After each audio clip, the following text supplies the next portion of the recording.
Wavect, the web-free software company that understands what you want. Hi everyone, welcome at Wavect. Today with Astan, who had already 4 exits and is an 8-figure business investor and advisor. He also founded over 30 businesses in the last 12 years, and today, as you might guess, we're talking about how to actually raise money, right? Thank you, Aston, for being here. It's really an honor and a pleasure having you here. And starting out, I would like to give you the opportunity to let us know whatever you're up to right now. And yeah, then let's see where it goes. Great. Thanks, Kevin. It's great to actually finally meet you. I think it's a really important intro because a lot of people see me as successful, having 4 exits, which has accumulated a lot of capital and a great amount of wealth. But a lot of people also miss the failures, as you said. So I've launched 30 businesses. Many haven't gone the way they should have gone. But in those failures, I've learned a lot and built a lot. And I think that's what's enabled me to become the person I am today.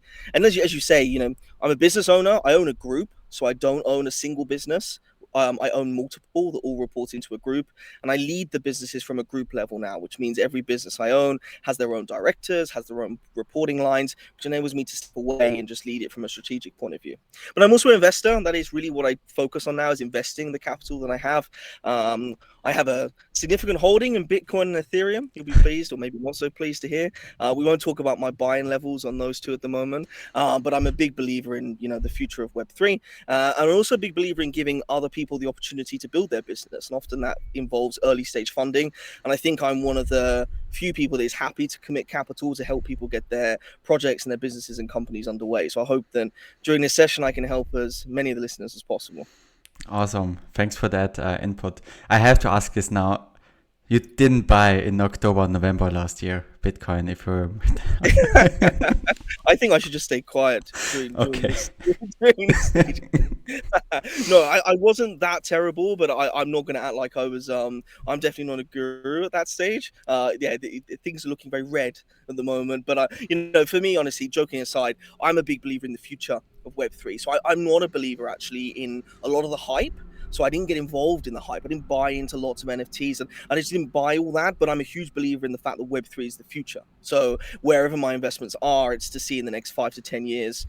I believe that they're solid investments. But yeah, at the moment in the short term, best to ignore that, I think. Love it. Since I think what would be particularly interesting in the Web3 space, right, when we're already talking about it, my feeling is that many people who have never founded any kind of business are rushing into it, right? Because they think it's maybe easier. Maybe it was last year, or it definitely was, right? Than when doing some kind of boring businesses, right? As many people state. But how would you, from your expertise, say one should actually start a business right now, right? With that market that we have. And what are the things that people should take care of, actually? Sure. I think at the current sentiments and the way that the markets are playing, if your business relies on the fact that you must raise funding now, I think that's a flawed strategy. And I think a lot of people don't want to call that out. It means that there are things that you just won't be able to do without funding. And nobody's saying that you should come up with the impossible. What I advise, I say, do what you can without the funding. The fact that you can build up momentum, you can build communities, you can build followings, there's so many things you can do that does not require a significant amount of funding. And actually, it's that, to some extent, a frustrating side that a lot of people don't want to focus on, which is getting to know your customers, getting to know the members, getting to know really what they want from the thing that you're proposing. And that's classically market research. It's the stuff that nobody wants to do anymore. As you say, Kevin, they jump in. They want to jump and ride a trend, but they actually don't know what they're riding. They just see the big money and whatever else, the wealth and the fame, and they think it's the right journey for them. So for me, no matter what position you're in, and I would actually say this applies to Web 2, Web 3, any business, I'd be focused on building up a community or a following, the people that you want to service. because that is something that you can do. And actually it works well because you are anti-selling. It's the thing that you don't want to be doing. You don't want to sell to people off the bat. Nobody likes to be sold to. What people want to do is feel special, feel human, feel like they've got that connection. And actually the beautiful thing about Web3 is Web3 has been the biggest driver of selling community to the world, to make people realize community really matters. And I think if you are in Web3, like I say, any other industry, that's what I'd be doing. And it's what I do now. Like, we build out ventures, we have a venture studio, we build out companies. The first stage is always get to know the target profile as well as you physically can. And that does not require a lot of capital to make it happen. And it's reversing that old saying, like, you'll remember this, 2008, it was always build and they'll come. And now that is the worst advice you've probably ever received. I just flip it and I say, make them come into a space, get to understand them, and build later.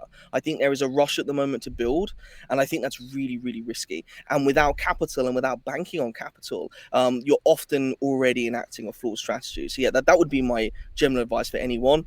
If you have already started building, there's obviously always positive points about that, but maybe what we can go into is the actual true reality and difficulty of raising a very early stage round. I think that is at the moment something that is subject to a big fallacy, that it's quite easy to raise, an early stage round for very wealthy people that have money to blow. It's just not the truth. Yeah, I think nobody is actually just wasting money, right? No matter how much money you actually accumulated over the years, right? It's still a lot of money. Mm-hmm. And those people are usually very smart. So why should they just throw millions or hundreds of thousands of dollars at random people, right? Absolutely. Yeah, people always say to me, when's the best time to raise money? I always say to them, when strategically it is the right time to raise money. That's the answer, because the people you're dealing with are not just random people. They've normally made a lot of wealth through being exceptionally strategic and tactical. Investors are not stupid. And I think there's this thing that people are just wealthy and they're willing to blow out money. Often people have made money for making very wise decisions. They're not new to the game that you're playing in. They understand it. So when you raise money is when strategically and tactically you have the strongest voice to the investors, say, this is why we now need this money. This is what we're going to be doing. This is how we're going to get the returns. And I just think there's a lot of fallacy, that there's just so much capital that people are just willing to just deploy their capital because they've got nothing else to do with it. It's just not true, Yeah, 100% agree. I'm also the opinion if, as you said, you can actually always start, right? There are always tons of things that you can actually do to increase the odds of your success, right? And to get more support, to validate your idea and everything. And even after all that, right? Even if you come to the point where you actually should build something, right? There are tons of no-code, low-code solutions out there. Even if you're not a developer, and that comes from a developer, then you can build stuff, right? A simple MVP, prototype, anything, right? Absolutely. Yeah, absolutely. I think there is this idea that you have to build. And I think that's a really strange narrative that we live in, that everyone thinks to start a business in Web 2, Web 3, anywhere, you must build something. And actually, that's not true. When you look at the mechanics of what makes a business work, I always call a business a vehicle, because every vehicle, automotive, a car vehicle, it has different parts that you need to make the vehicle work. And that's what a business is. It's not just build the product and it just flies. That's not how the vehicle works. A great product, we've seen many great products fail, right? You as a developer, Kevin, I'm sure you've seen many great technical products that never see the light of day, right? Because it's not the only thing that matters. That's not how business works. And unfortunately, that's the reality of the world we live in. Great tech products don't always surface, and actually dreadful tech products can surface and do exceptionally well, because it's just that vehicle. It requires a lot more, as you said, than just building. And I think that's a great narrative to be changing, and one that I definitely support. Yeah, 100%. As you just said, especially in Web3, I think this, let's say, not sure if that's the right word, but narrative, right, is actually changing, right? People recognize it's about, I would say, community, which is nothing else than branding, marketing, and all that combined, right? Just a new fancy word or an old word reused. And all these kinds of things, right? Customer support, which is also part of community now, right? Writing on Discord and all these kind of things. Those aspects are not new, right? And in general, many things that worked for decades are still applicable to new companies, right? And I think, as you said, going that route, actually thinking in a strategic manner, building something where you think that's actually a company which doesn't need to rely, which doesn't rely on funding, right? Which can actually produce something, which should be the goal for every company. Yeah, I think you're picking on the floor to funding, right? Yeah, that you can get funding and produce nothing, and that seems to be acceptable. But I love what you touch on there, because it's that idea that, and I stress this to every Web3 founder or anyone involved in Web3, is that you can still learn a heck of a lot from Web2 businesses, and actually you learn what they did wrong as well. You see the things that they actually fundamentally got wrong, particularly, funny enough, on a funding perspective, how the use of funds was always wrong. But equally, in turn, doesn't mean any of that doesn't apply to Web3. There's still an immense amount of that that's going to apply. I think Web3 has got a bigger vision attachment. And I think for investors like myself, that's really important. One of the biggest issues I see in founders is they're trying to raise funding for something that, frankly, is either just really simple. And I'm not saying that's a bad business. I'm saying that's bad for funding. If you're raising it really simple, or you're just reinventing a wheel or something, and you don't actually have that big vision, you don't see something changing. And it's something that I love about Web3. The founders that come to me are the ones that are saying, I want to change an entire industry. And people will laugh at them, but they are normally the ones that will receive the funding, because investors are looking for you to make change and to drive change. They're not just looking for you to do something, 1% better, because often the returns are just not good enough. It does go on to the point of whether, you kind of joked on it before about the use of funding, because the fact is you can raise funding and do very little, and you just keep raising and raising and raising, something that I'm very critical of, which is the existing funding mechanism, particularly the likes of the venture capital mechanism that's driven from the US. That's been very toxic, I think. And I also think that's a great driver that Web3 is going to bring in. So if we can change the way capital is allocated, I think we'll change the way projects are funded, and we'll fundamentally change the way that industries in the world works, I hope, anyway. Yeah. In general, as you also just implied, basically, it doesn't matter, or basically, you have to use these funds effectively, right? If you just get 5 million out of the blue and you don't have an idea on how to grow a business, that won't help you much. No, absolutely. And the thing is, if you manage to raise 5 million and you don't know how to use, to run a business, then, wow, number one, like, well done for doing that on the one hand, because that's quite incredible. But then the reality is you're just delaying an inevitability, which is when you come to the next raise, you're going to really struggle, because when you've raised $5 million, the first thing an institution looks at is they go, well, what did you do? If you're a founder of Web3, you go, well, I've got this great vision, but actually I didn't really do a lot. We managed just to blow the 5 million and didn't really achieve anything. You're never going to raise again. That's the reality of raising. You raised the first round, it is now a journey. And to get to the next level, you have to be able to show that you've used the funds in the way that you felt like it was, the right way of doing it, and you have grown your business. That's really important. It's when the intangible becomes tangible. It's no longer about your vision. It's about, what did you actually do? What did you actually achieve? Where are the metrics? Where's the data? And that's a really big pressure point, but B, as you say, it goes back to the point, if you're going to start raising, you need to be confident that you can actually deploy funds. And it's funny, because a lot of founders think they are, until you get the money wired, and then you've got, like $5 million sitting in your bank account, and the reality hits home, like, wow, I've got to start deploying this, and I'm now responsible and accountable. And that's a decision not every founder needs to take, right, Kev? Not every founder needs to raise. I'm sure you'll agree. You would have seen founders everywhere that are great at what they do and don't have to raise funding. And it's something that I absolutely stand by as well. Yeah, 100%. I'm a big advocate of bootstrapping, by the way. Yeah, 100% agree. One question that might arise now is, when raising funds in general, right? I have seen many myself, right? Even though I'm not an investor, but how should a pitch deck actually look like, right? Because I'm sure you get these thrown at you on a constant basis, and you would definitely know what's working and what's not. Yeah, I think it's a really important question. So we worked out in August, I received over 400 decks in a month, and I'm a single investor. So you can imagine really well-known funds are receiving thousands every month. It's insane, actually, the demand that's there. I think, to annoyingly answer your question, there isn't a right answer. And the reason why is because every deck is different, every business is different, every project is different. But I think one of the things that founders forget is your deck is there to serve a purpose. And when you ask founders what's that purpose, a lot of them say to raise money. And I say that's where you're absolutely wrong. Your deck is there to get a tiny bit of attention and to drive another meeting. That is the only purpose of your deck.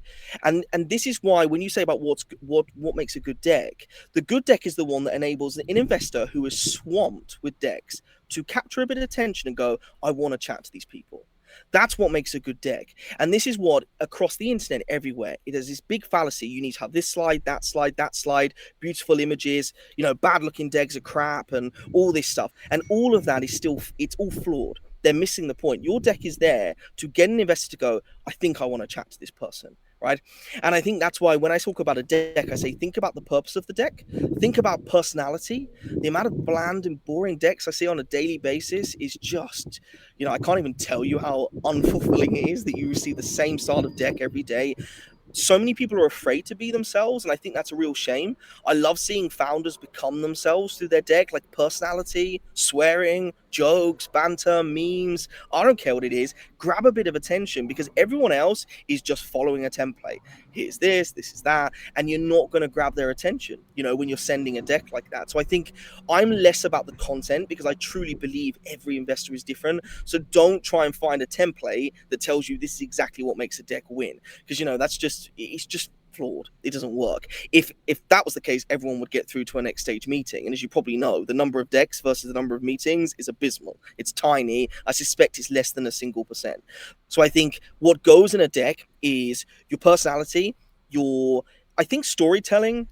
Honestly, I think that's probably got a bit lost in the hype of what storytelling really means. But I do really believe that every investor like me is a human. So we are what we hope. We are attracted by emotion. So if your deck can invoke emotion, that is a better chance of getting that investor to think twice. So recently I had a deck that was all about how somebody's, family relative couldn't see somebody before they passed away and how sad it was. And the thing is, it was a real genuine story. It wasn't hype. It was to do with the business, which was healthcare tech. And it really made me think, like this tiny young girl, it made me think of my daughter. And the truth is, I didn't care about anything else after that stage. I wanted to talk to that founder. It didn't matter about the market size, the team, anything else, because they'd invoked emotion. And I think, and I've got loads of examples there. One in the dating side where the founder literally starts with, where would you like to see your children date? Tinder, this place, or this place? And immediately it's like, what a smart way of opening, because it's true. I don't want who knows whether she'll be on Tinder, but I don't particularly want her on there. And and it's a way of invoking that emotion. And it doesn't work with every investor, and that's absolutely fine, because you don't want every investor on your cap table. You want investors that like you, get along with you, like your brand, like your mission, like your project. So don't be afraid to be yourself and build a story out of that project that you're trying to create. And I think that's a really smart way of creating a deck, and it's what nobody does. Everyone just goes through 10 boring slides full of data, because they think stats matter. And actually, remember what the purpose of that deck is. Get another meeting. Investors are not going to invest into a dead market. They're not going to invest in you if you think you're an idiot. They're not going to invest in you. Don't set out the really obvious stuff, because that's highly frustrating. Like, this idea that investors are willing to back teams that are in dead markets. Well, don't be so stupid. They don't need to see your market size. They'll make that decision very quickly. I think you're in a big enough market. I think you're in a tiny market. I don't want to see you. What you want to do is pull on those emotional strings. And I'm not saying that everything needs to be like heartwarming. Emotions are fast. They can be positive. They can be exciting. You can really criticize Web3. What Web3 founders don't do enough is criticize the status quo. I would love to see it happening more. When you look at insurance products, for example, and how terrible insurance claims are administered, and how unfair it is on the average Joe. You could do that, but a lot of them don't. A lot of them go straight into, like the admin of a pitch deck. So sorry for a very long answer, but it's something that I feel really deeply about, because the truth is I hate pitch decks. I'm not afraid to admit that. And I believe every investor hates pitch decks. They're just not willing to admit it, because you get swamped by them. And there's so much norm that it's getting very boring. If you're a founder and you're listening to this, that is the one way you can separate yourself, is make that deck different. Yeah, it definitely takes a lot of, let's say, you need to be really brave and really confident in your concept, right? And that's usually, I think, many founders aren't that way, right? At first, right? Because most people in the first round, you haven't any most of the time you're still in the, I don't know if this works, right? Behind your back, even though you have all these things prepared and so on. So that's, I really love this. Thanks. Also that's a cool way to actually approach pitch decks. Great. Can I jump in, Kevin, just quickly? Yeah. Just to go on one of your points there, because I think you raised a really good point about the fear, right? But what I'd say to any founder listening to that is, if that's you, no investor is actually expecting you to get it completely right. In fact, the expectation is you'll probably get half of it wrong and you'll be able to survive the other half. So I want to say to founders, don't be fearful if you feel like you haven't got it right. And I think humility is very important. I think a lot of people lack humility, and it's good to be humble and to recognize I've got weaknesses. This thing could go wrong. But in turn, if you're expecting investors to deploy 6 figures, 7 figures of their own capital, you can't expect them to deploy it if you've not got the confidence in yourself. That's what you've got to be able to show. Who knows whether I can change an industry, but I'm really confident that I'm going to give it the best shot I can. That's what an investor wants to hear. Not, I'm the greatest, I will change this industry. Because then you're like, well, no, you don't know what you're talking about. And in turn, like, who knows? Like, I don't know. I'm too worried. I can't say that. What happens if I'm lying? Well, nobody's asking you to come across like that. You've got to really find that middle ground. But I just think it's a great observation, because for me, being on the other side, it's easy for me to say that, like, be confident. But I get your point. Not every founder will feel like that. But I hope that they can see you don't need to be fearful of getting it all right, but you do need to have that confidence in yourself in order to execute. I love it. Yep. In the end, be authentic, right? Absolutely. Because if you already do everything right, why do you need the money from an investor? Precisely. Yeah, exactly. And authenticity goes to connection with an investor. Like, that's what I think is really important. I wish investors were honest enough to say, we back people we like. But everyone can't say that. There's too much PC-ness to that. But it's just a fact of life. We connect with people that we vibe with.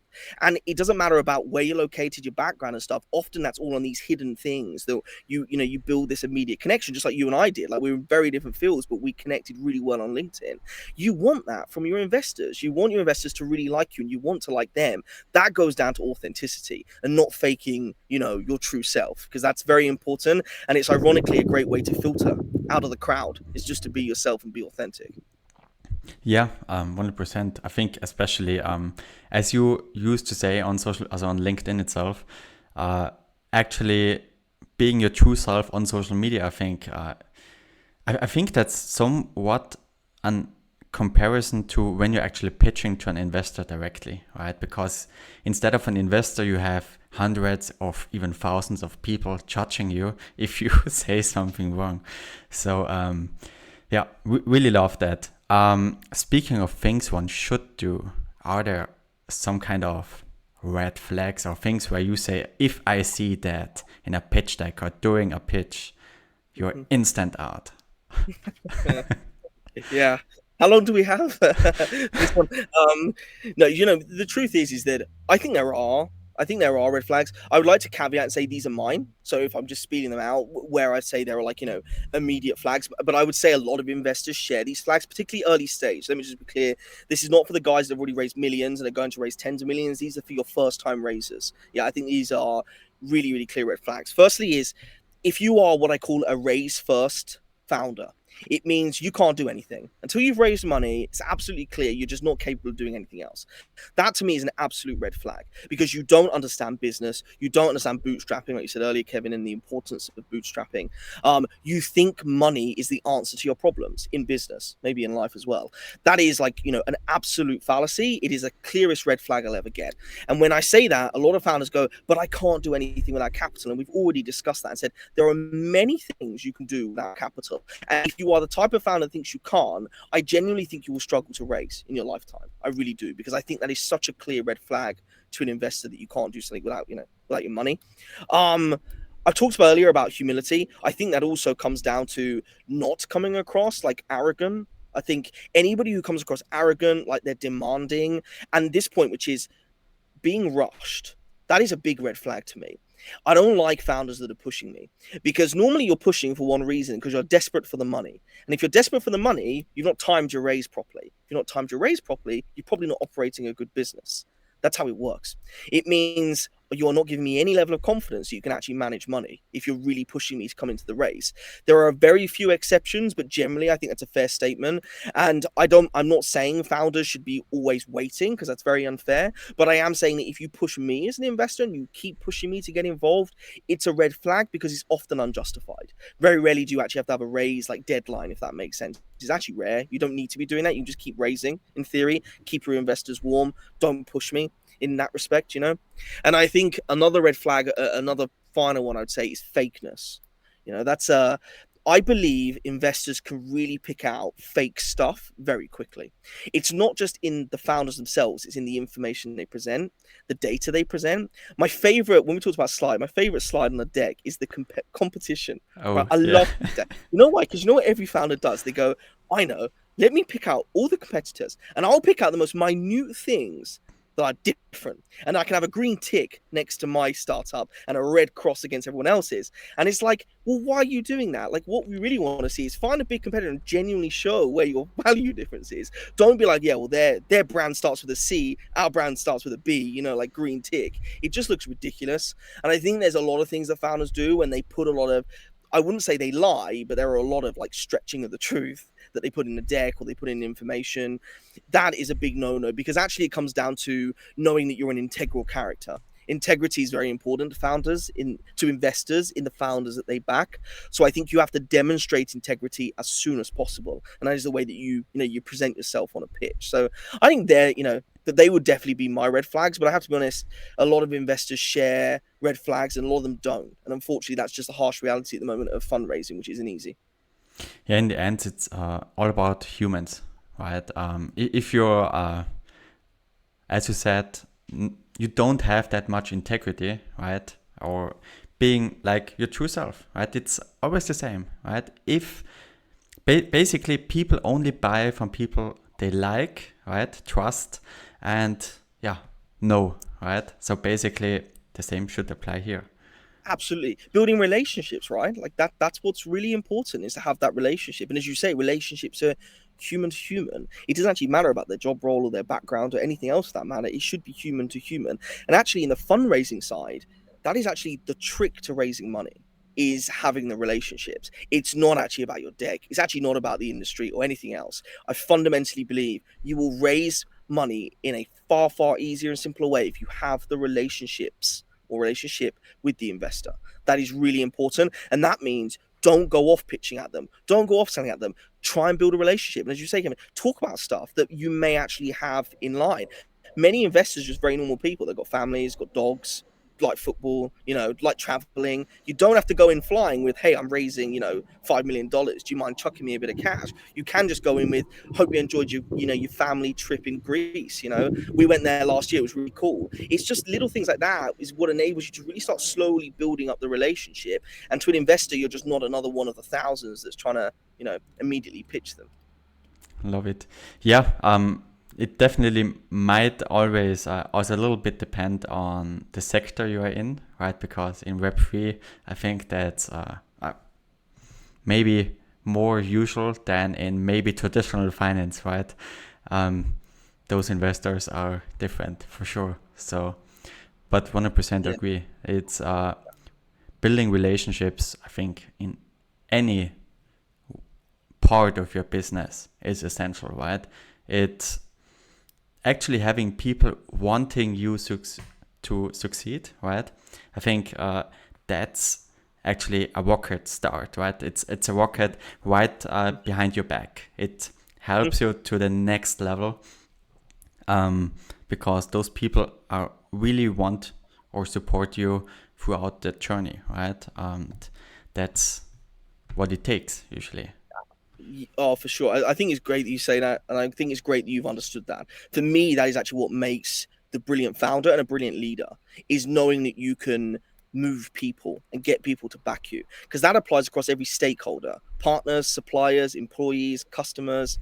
community members, investors, it doesn't matter who it is.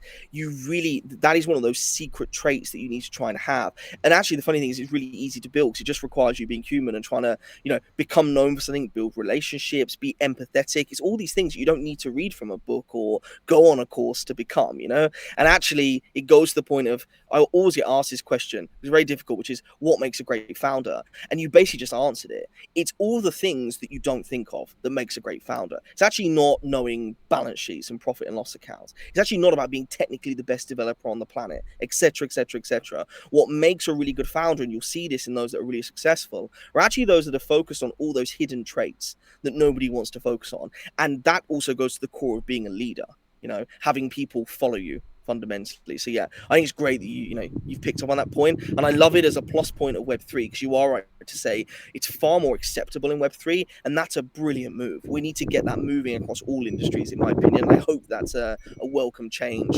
globally, that we have that happening. 100%. That would be just awesome if the Web3 mindset shifts that way, right? Or in general, the overall mindset. Absolutely. You already told the audience or told me how you can somehow build a relationship if you're already in contact with investors, right? So this cold approach, right? Basically, how should one approach an investor you have never talked to, right? Because you can't just write, "Hey, man, how are you?" But cold pitching is, as you said, also not the right approach. How should one go about it? Yeah, I think it's a great question, because I've seen people try loads of hybrids, and I'm genuinely trying to be as respectful as possible to founders, because I do have a lot of respect for founders. And that, you get these guys that are like, these people that can be really like outlandish and bullish because they think that works, and then it doesn't. And then you get those that are really timid and want to be like really slow. It doesn't work. And I would love to say, like, here's the framework. Here's the 4 steps you've got to take, and you will have relationships. And I believe that the reason why it's hard to build relationships is because it's actually hard to get capital. And I don't think there's an easy answer to this question. So unfortunately, I'm going to be very honest, say to everyone listening, I don't have the bulletproof framework for you to follow that you'll be able to build relationships left, right, and center. But there are things everyone can do. And I believe that they have been known to be like, good ways of building a relationship with investors. If you're going after any investor that has a portfolio, particularly funds, it's like a VC fund or anything like that, any fund that's got a portfolio, the best thing you can do is get to know the portfolio's founders. That is the best shortcut I can give you, because the portfolio's founders have been through the race. They know the investors. They're founders. They're not investors. So you will immediately vibe. I'm a Web3 founder. I'm trying to build this thing, whatever it might be, on whatever chain or whatever. And you guys have already done this. Let's talk. And you can have that conversation where there's no ulterior motive. You don't have to approach them and say, "Oh, I really want to get to know the investors." I'd be encouraging you just to get to know them. They're founders that have raised. They're actually a step ahead of you. Fact. So don't disrespect that. Get to learn from them. And then as you're talking, you can get to know about their investors. And what you'll find is founders of portfolios will 100% recommend to their investors other founders that they like. But you know why? Because it gives you brownie points as a founder. They don't do it because they get a nice kickback or they look great. They do it because the investor goes, "If you actually bring me a really good person, you look really good in my eyes." And that's why founders do it. They're happy to refer good founders to their existing investors. And what they'll do is they'll just say, "This person, Kevin, is building something really cool. Guy based in Austria. Go have a chat with him if you want to." They don't go in and like pitch for you, but that is one of the best ways you can open the door to an investor. You've not forced the door open, and you've actually very quickly built up trust and authority with the investor, because it's an existing founder they've backed saying, "I like this guy, Kevin. You should probably go and have a chat with him." So that is my genuine shortcut that anyone can do with any investor that's, been open enough to say, "I've got a portfolio." That would be what I'd be doing, without a shadow of doubt. The thing is, though, not every investor will be open about their portfolio, especially private investors. Like I'm not. I don't like to brag about everyone I back. There's lots of reasons why, but I just don't do it. So if you don't know, about their portfolio, I think the investors that want to back people like you in your industry will attend events. because that's often where you get deal flow. So they're happy to attend events, conferences, anywhere where there's a chance that founders are really trying to be themselves and demonstrate their value. So I would be encouraging every founder to go to events. I think you need to be very careful because events are also there to make money from you. So you need to be very wary whether the event is actually a good event or whether you're paying just to turn up to an event. When you're at the event, do not try and pitch to the investor. Just try to say hi to them. Say hey, see if you can get their email address. That should be your goal. You should not be going in with, actually, I'm going to try and pitch an investor an event. Very, very bad move. I would also encourage founders to get actively involved in events. A lot of event managers need founders. They want them to be part of panels. They want them to be demonstrating stuff. They want them to be actively involved. Don't be afraid to suggest to an event manager that you want to actually get your face known, because all you often need to do is just be there on a big screen, and investors may just catch you and go, oh, I wonder who that was. Or you can say to an investor, by the by, I was there on this big screen at a big event. Again, a good way to build up your authority. I would say that cold outreach can work because it's been proven it does work. There are founders out there that have managed to cold message investors and get funding. The idea that you can cold message them and get funding immediately, I believe, is flawed. I think that's a fallacy. I would love to meet a founder that can prove to me they sent one email and got, $5 million wired to them, right? But when you are doing, cold outreach, what I would say is you need to be very tactical about that. I strongly suggest you do a lot of research. I strongly suggest you personalize that outreach. Do not send mass emails to investors. Don't think you're smart. You're not smart. Every investor knows you're sending a mass email. Even if you personalize it, you've not personalized it. There are ways that you can personalize your outreach to an investor, which involves research, involves digging. It involves thinking, why do they want to read this email? Why should they read this email? Connecting dots for the investor. And again, driving just one next step, get a conversation out of them or get something out of them. Don't expect to get money out of them on that first message. So I don't want people to think you can't do that, because I do believe you can. And there are many investors out there that would criticize me if I said you couldn't do that, because they'd say, well, my inbox is open. But what I say in return is, yes, open to millions of other people. That's as a founder is what you've got to be aware of. That if you're just cold messaging, the reality is you're competing against hundreds of thousands of other people.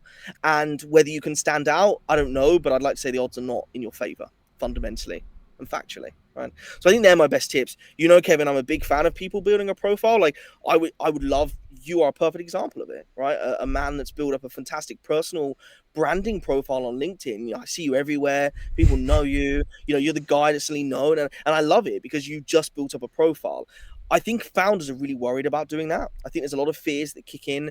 Not every investor is on LinkedIn. I know a lot of Web3 is not actually on LinkedIn, but here's the truth. There are still quite a few investors on LinkedIn. There's a damn lot of fund managers on LinkedIn. There are a lot of limited partners that fund the VCs that are on LinkedIn. You are still increasing your odds of being known if you can start to build up a profile. So I would say social profiles, Twitter particularly, get known on there, and really think of a way that you can build your own personal profile. So I hope that can help the listeners, but I say to you all, I have complete empathy, and I understand that actually building relationships is really tricky. If it was easy to raise money, everyone would do it. And the stats are very, very difficult to raise money. Love it. Yeah, basically everything that's easy isn't worth much, right? Precisely. So building that social proof, right? And getting to, most investors, or I would say basically getting on eye level, right, with investors, as you just perfectly said, building out that authority, right? Building on being on a panel and things like that. That's definitely, I think, from a young founder perspective, a great way, because otherwise you're that little founder, that little fish that tries to sell something, right? And that's Exactly. not the relationship that you want to have. And on this point, Kevin, if we just use real life now, look at yourself. You are a developer. The truth is, there are many other developers. The question is why am I not on a podcast with another developer who may want to raise money? That should be the end of this podcast. You get what I mean? Like that, if that doesn't hit home to every founder, it should do. Because I actively invest, I could back your company. And if it's out of you and thousands of other developers, who do you think I want to come to first? Who's the one that's managed to open the door? Who's the one that's managed to build the relationship? It's actually not always about your actual capabilities. This is branding. This is about, can you actually get yourself known for something and build that awareness? And like you say, get on that eye level. that eye level touch is not based on rationality. It's not based on you are the best developer, that's why we're sat here talking. That's not what it's about. Relationships are not built on logic, they're built on emotion. And I think that's where young founders have really got to click and think, that's actually how I do it. Even if I've got all the stats, I've got all the awards, which personally I hate, as you probably know, but I've got all the awards and I've got the gold medal for this and yada, yada, yada. The truth is you probably won't ever build up a relationship that way, because the investor doesn't care. That's not actually what's going to get them interested in you. Yeah, 100%. Basically, it gets back to the same point, right? If you're that awesome, that great, why you need funding again? So awesome. Hey, thanks, Astan. Really, I personally learned a ton, really a lot. It's really fun and incredible talking with you. Do you maybe have 3 points where you say that's a must-have or a key takeaway that every listener should keep in his head? Yeah, I would say, it's tricky actually, we've gone through a lot, but I would say one, a key lesson for every founder is understanding raising capital is not easy. And I think there is still this, because you see it everywhere, you see founders talking about it, you think it's easy, and it's not. Factually speaking, it's not easy to raise capital, which requires you to be very strategic about why and when you're going to raise. So as a key takeaway, understand that and know that if you want to actually build up a real business that requires capital and requires big things, you need to be strategic in the moves you make. You cannot expect to just raise capital and then go flying. It's not going to work. That is a fallacy. You may be an absolute exception to do that, but that is very, very rare. It's very unlikely you're going to be able to do that. So that would be my first thing. Well, there's 2 things. So I'd say the final one is the one we just touched on, because I really do believe in it, which is relationships. Don't ever forget that investors will back people, especially early stage, which I believe is where a lot of people focus on, is based on the relationship. When you get to pure data, pure metrics, absolute thousands, if not millions of, users, then data matters. But before then, the investor will back you on the back of the relationship. And that again goes back to just human to human. How can you start to build those connections? And I think I would end by saying, I believe the funding model is broken. I'm one of these investors that speaks out and says funding is an absolute mess. The wrong projects get funded. That's my belief. A lot of the wrong projects get funded. A lot of potentially great projects never do. I think there is such thing as underserved founders that deserve to get limelight and never will. And I would challenge every founder out there who's listening to see whether you can be a part of that movement as well. That's what I'd love to see, because I really hope we can change the way that capital is deployed. I think Web3 is the big thing there that will change the way we deploy capital into projects. So any founder that's also interested in that, I'd love to, I welcome them into my inbox for sure. Awesome. Yeah, so I think you can expect a lot of new pitch decks soon. I think that's a great ending. Really, thank you, Astan, for being here. It's really a pleasure having you on. And yeah, if there's nothing else that you want to add, I would say thank you for being here, and thank you everyone for watching.